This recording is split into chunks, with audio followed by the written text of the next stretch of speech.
Hello, welcome to Ashwitha creations. இன்றைக்கி வீடியோவில் வந்து நம்ம சூப்பராக ஒரு எறா குழம்பு வைக்க போகிறோம். இந்த மாதிரி வச்சு பார்த்திங்கன்னா ரொம்ப சூப்பராக இருக்கும். அதுக்கப்புறம் இந்த மாதிரி தான் வைப்பீங்க, மாற்றி வைக்கவே மாட்டீங்க. இதுக்கு நான் என்னென்ன எடுத்திருக்கேன் அப்படின்னு சொல்லிட்டு ஃபஸ்ட்டு பார்க்கலாம். நான் வந்து பூண்டு எடுத்திருக்கேன். எல்லா சமையல்லையுமே கொஞ்சம் பூண்டு நிறைய சேர்த்துக்கிறது ரொம்ப நல்லது, உடம்புக்கு ரொம்ப நல்லது இது பூண்டு. அதுக்கு வந்து பார்த்திங்கன்னா நான் சின்ன வெங்காயம் எடுத்திருக்கேன். நீங்கள் எது உங்களுக்கு விருப்பமோ வச்சுக்கோங்க. ஆனால் மேக்ஸிமம் சின்ன வெங்காயம் சேர்க்குறது ரொம்ப நல்லது உடம்புக்கு. ஓகே, நான் வந்து ஒரு 2 தக்காளியை கட் பண்ணி வச்சுருக்கேன். அண்ட் இது வந்து ஒரு 1/2 kg எறா வந்து நல்லா கழுவி மஞ்சத்தூள் போட்டு க்ளீன் பண்ணி நான் எடுத்து வச்சுருக்கேன். ஓகே, இது வந்து நான் வெஜிடபிள்ஸ் எடுத்திருக்கேன். இந்த குழம்புக்கு முருங்கைக்காய் ரொம்ப மஸ்ட்டு. முருங்கைக்காய் கூட உங்களுக்கு என்னென்ன காய்கறி பிடிக்குமோ நீங்கள் அந்த காய்கறி சேர்த்துக்கலாம். நான் வந்து இன்றைக்கி முருங்கைக்காய் சேர்த்துருக்கேன், உருளைக்கிழங்கு சேர்த்துருக்கேன், வாழைக்காய் சேர்த்துருக்கேன், கத்திரிக்காய் சேர்த்துருக்கேன், பலாக்கொட்டை சேர்த்துருக்கேன். இதில் நீங்கள் வந்து முள்ளங்கி கூட சேர்த்துக்கலாம், இன்னும் சவு என்ன காய்கறி வேணாலும் சேர்த்துக்கலாம், ரொம்ப சூப்பராக இருக்கும். அண்டு பார்த்திங்கன்னா 2 க்ரீன் சில்லிஸ் எடுத்திருக்கேன். உங்களுக்கு காரத்துக்கு தகுந்த மாதிரி நீங்கள் எடுத்துக்கலாம். ஃப்ரெஷ்ஷான கருவேப்பிலை எடுத்திருக்கேன்.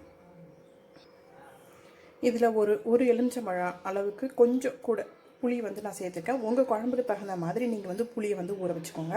நான் புளி வந்து நல்லா ஊற வச்சுருக்கேன். இதை இப்போ வந்து இந்த புளியை வந்து நல்லா கரைச்சி தண்ணி நம்ம எடுத்துக்கலாம்.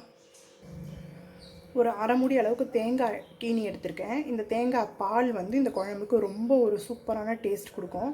இதை வந்து தேங்காய் பாலாக நம்ம எடுத்துக்கணும். உங்களுக்கு தேவையான அளவுக்கு நீங்கள் தேங்காய் பால் சேர்த்துக்கோங்க. இதில் ஓகே, சட்டி நல்லா சூடாயிடுச்சு. இப்போ இதில் நம்ம நல்லெண்ணெய் சேர்த்துக்கிறோம். இந்த குழம்புக்கு நல்லெண்ணெய் ரொம்ப முக்கியம். நல்லெண்ணெய் வந்து உடம்புக்கும் ரொம்ப நல்லது. நல்லெண்ணெய் சேர்த்து குழம்பு வைங்க. இது வெந்தயம்,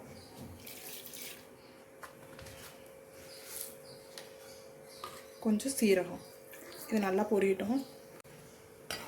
ஓகே, வெந்தயம் நல்லா வந்து பொரிஞ்சிருச்சு.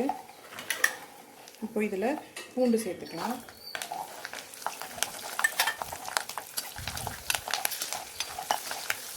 வெங்காயம் சேர்த்துக்கலாம்.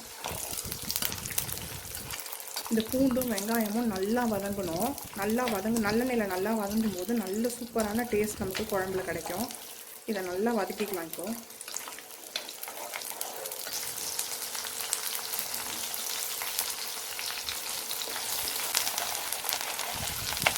இப்போ வந்து தக்காளி சேர்த்துக்கலாம்.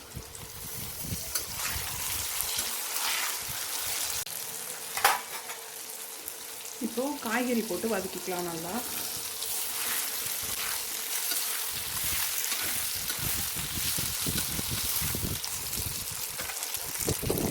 இப்போ காய் நல்லா வதங்கிடுச்சு. இப்போ வந்து குழம்பு மிளகாத்தூள் காரத்துக்கு தகுந்த மாதிரி போட்டுக்கோங்க.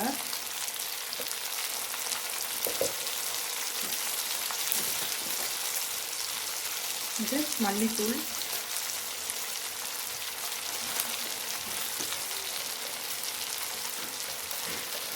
கொஞ்சோண்டு மஞ்சத்தூள்,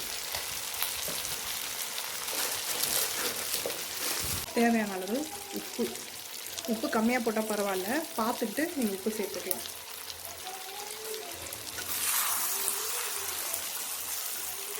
இப்போ இந்த கரைச்சி வச்சுருக்கிற புளி தண்ணியை சேர்க்குறேன்.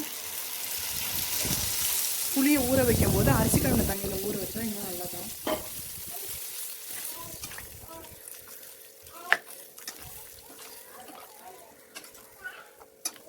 நல்லா கொதி வர ஆரம்பிச்சிருச்சு. காயெல்லாம் வேகட்டும். நல்லா பச்சை வாசனை போகிற அளவுக்கு நல்லா வேக வைக்கணும்.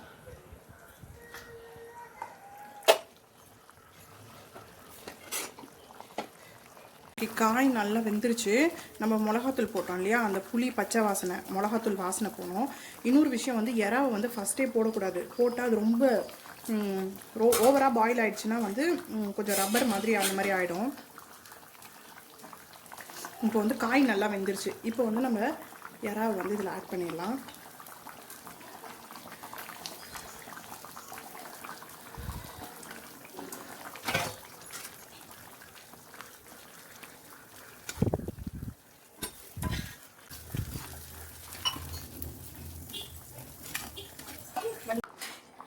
எறா போட்டு ஒரு கொதி வந்த உடனே வந்து நம்ம இந்த தேங்காய் பால் எடுத்து வச்சுருக்கோம் இல்லையா, திக்கான தேங்காய் பால், அதை ஆட் பண்ணிக்கலாம்.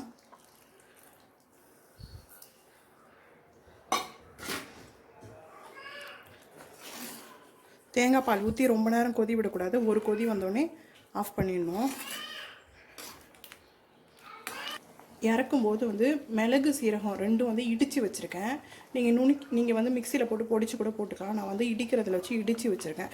இடித்து நான் இதில் வந்து குழம்புல சேர்த்துக்கிறேன். குழம்பு சூப்பராக ரெடி ஆகிடுச்சு. நல்ல ஒரு வாசனை வருது, சூப்பராக இருக்குது. இப்போ அடுப்பு ஆஃப் பண்ணிடலாம். சட்டியில் வைக்கும்போது பார்த்திங்கன்னா நம்ம முன்னாடியே நிறுத்திடணுன்னான்னு பரவாயில்ல, ஏன்னா அது வந்து கொஞ்சம் நேரம் வரைக்கும் அந்த கொதி இருந்துக்கிட்டே இருக்கும். அதனால் சட்டியில் பண்ணும்பொழுது வந்து கொஞ்சம் பிஃபோராகவே ஆஃப் பண்ணிவிடுங்க. தேங்காய் பால் ஊற்றி ஒரு 2-3 நிமிஷம் தான் கொதிக்க விடணும், அதுக்கு மேலே கொதிக்க விடக்கூடாது. தேங்காய் பால் ஊற்றின உடனே ஆஃப் பண்ணிடணும். இந்த குழம்பு வந்து ரைஸ், சப்பாத்தி, தோசை, இட்லி எந்த டிஃபனுக்கு வேணாலும் யூஸ் பண்ணலாம். ரொம்ப நல்லாயிருக்கும். பிடிச்சிருந்தா லைக் பண்ணுங்கள், உங்கள் ஃப்ரெண்ட்ஸ் கூட ஷேர் பண்ணுங்கள். மறக்காமல் என் சேனலை சப்ஸ்கிரைப் பண்ணுங்கள். அடுத்த ஒரு நல்ல வீடியோவில் உங்களை மீட் பண்ணுறேன்.